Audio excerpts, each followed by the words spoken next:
Hi, it's Sandy Parker. Welcome to Crafting for Almost Everyone.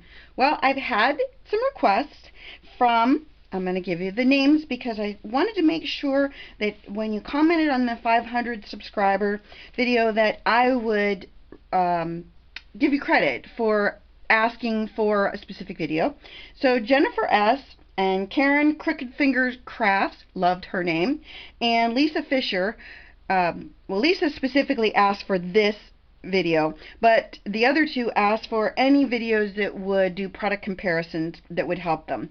So this is, well, demon sticks is what I would call them, but it is an X-Acto knife or a craft knife. It goes by a bunch of different names. Some are what's called an X-Acto knife. This is the name brand Exacto Knife. That's what a typical X-Acto knife looks like if you aren't familiar with it. That is the tried and true X-Acto knife. Other ones are called craft knives because they're a little bit different. See the blade on that one? Can you see that? That blade's a little bit different than an X-Acto knife. So I'm going to go through them and we're going to talk about the differences, and I'm going to cut with all of them, and we'll talk about why I like ones, why I don't like other ones. So let's start first with Martha Stewart's craft knife. Let's start with Martha Stewart's, and we'll talk about all of the different components of Martha's. Inside here you twist it and out comes a little stylus. And it's really easy to get out, not hard at all. Then inside here are some tweezers. In case you can't see them, that's some tweezers. Easy to get out. There's something else up in here, but I really have a difficult time getting it out of there. So we're going to call that, whatever's in there, secret. It'll be a surprise if you buy this. Okay. Then you want to make sure the knife is up high enough, and I try to always put a piece of wood between me and anything I'm cutting with. And the way this is set up, I'm going to turn it, see if I can turn it the other way. There, that's better. It also is a bone folder, in case I didn't say that. Let's see if I think I need to push a little bit harder. It cut but didn't cut all the way through. I did have to push kind of hard. Let me do regular paper. Regular paper, not a problem. I'm going to try. That was 110-pound cardstock that I first started with. And now I'm going to try with a little piece of cardboard. I'm just going to try and see exactly what it does. Wow, it cut through the cardboard easier than it did the cardstock. There you have it. I mean, it's not a thick piece of cardboard, but still it's cardboard. So all in all, I think Martha did pretty well. I do like the fact that this knife has other components to it. So, well, I kind of hacked up Martha's information, but we'll put her up there. I'll close it up so I don't cut myself with it. I liked hers. Let's talk about the traditional X-Acto knife. Now, this is not a new toy. I've had this a very long time, but I wanted to make sure that I showed you with like every option that's out there and every option that I had. And, you know, I always have several of things because I'm always in search of the perfect tool. This is an old blade. The whole thing is old, and that's why, again, I keep a piece of wood or something between me and the knife because I'm a little bit scary with a knife. That is the back to sticker paper was not a problem. Let's try the 110-pound cardstock.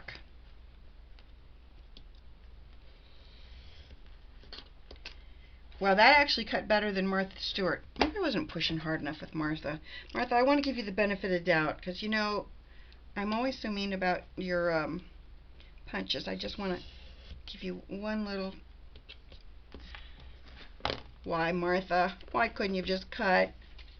Same thing. It kind of cut, but not all the way through. Okay, well, Martha, you're iffy.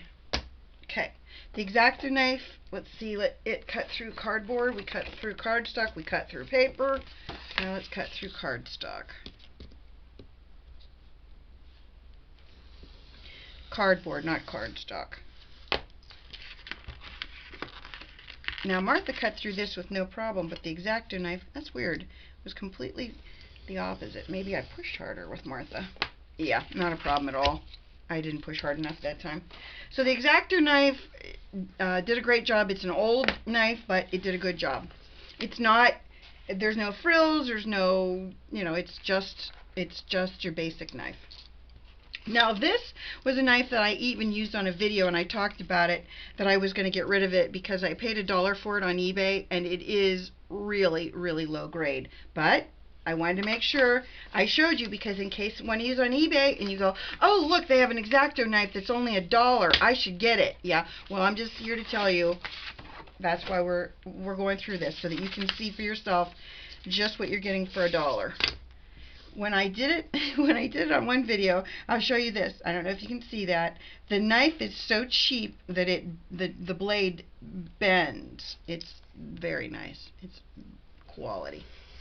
No problem cutting through there. I don't, honestly, it's not the cutting surface, it's the fact that it just has no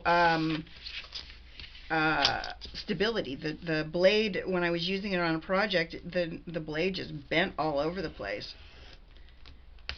And it cut through that, no problem.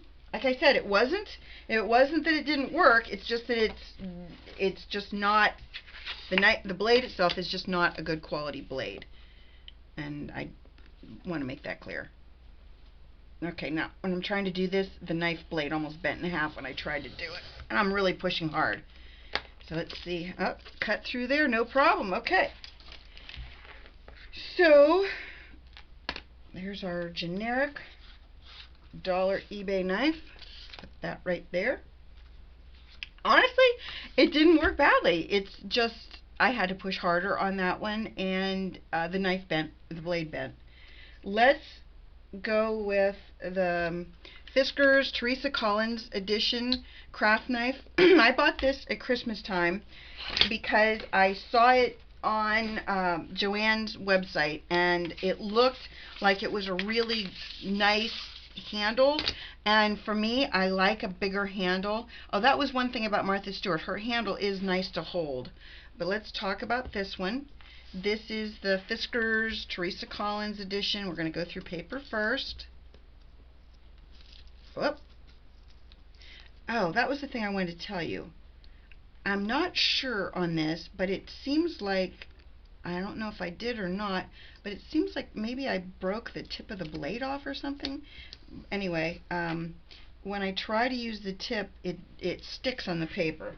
So that could be my fault, or it might not be. I don't know for sure.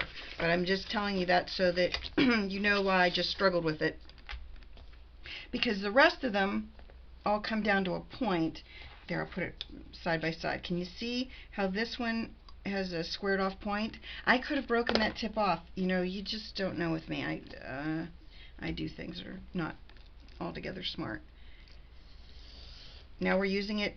Did I say I'm using it on a cutting mat? Well, that's why it's so grungy, but that's my cutting mat. That was the cardstock. No problem cutting through that. And I cut through the paper already. Oh, maybe I didn't. Let's cut through paper. So far, all of them have performed really well.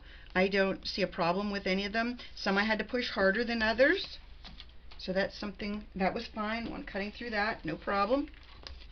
Go through our cardboard.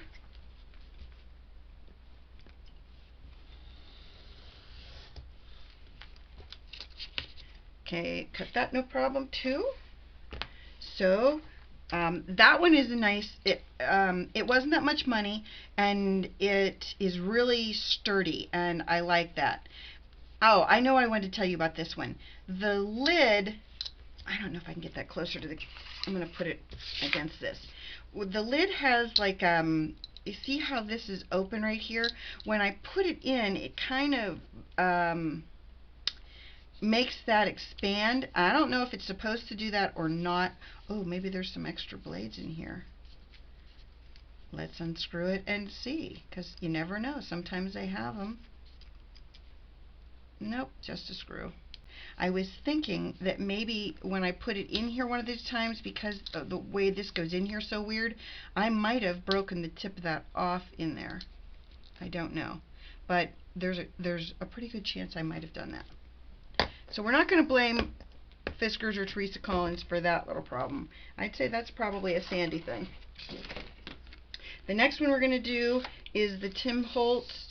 That's the Tonic Studios, and this is a really popular craft knife. Pretty much every crafter has this one. If you're on the internet and watching any YouTube videos of crafters, oops, they're using this knife. I don't know why that did that. I don't have anything on the tip of it. Weird.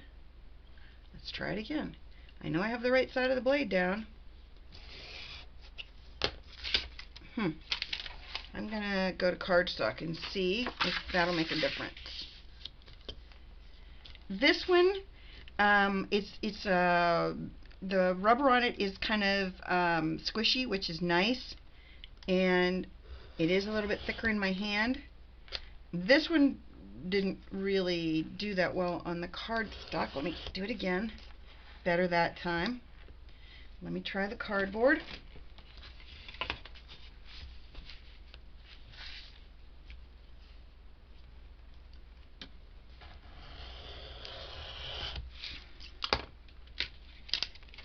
It didn't really cut it as well as the other ones did, but again, I'm not sure why that top on that stuck on the paper. I do have a little bit of gooey stuff on there. Maybe that, I don't know. It could be. Again, it could be my fault. We're going to go with it could be my fault.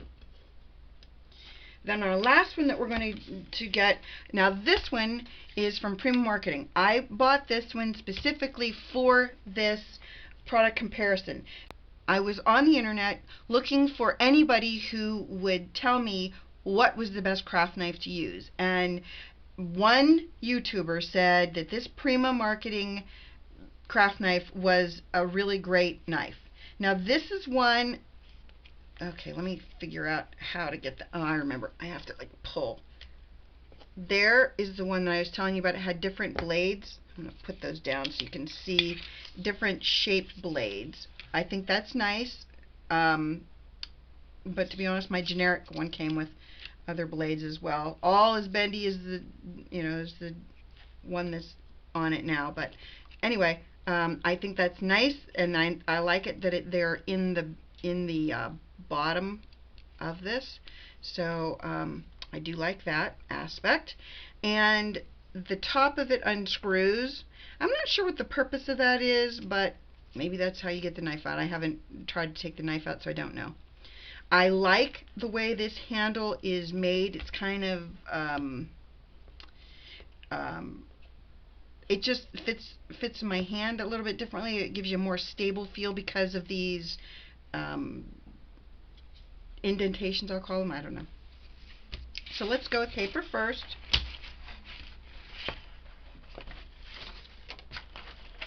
It's hard to tell which is paper and which is cardstock and which is cardboard at this point.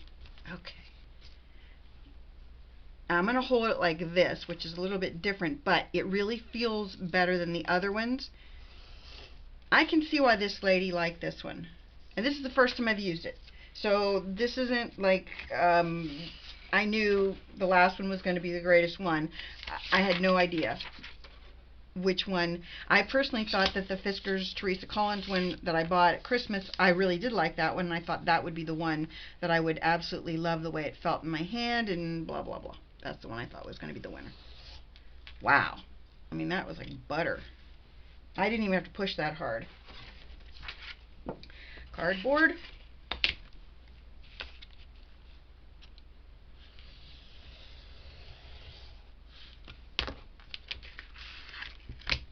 I even cut through the cardstock under it a little bit.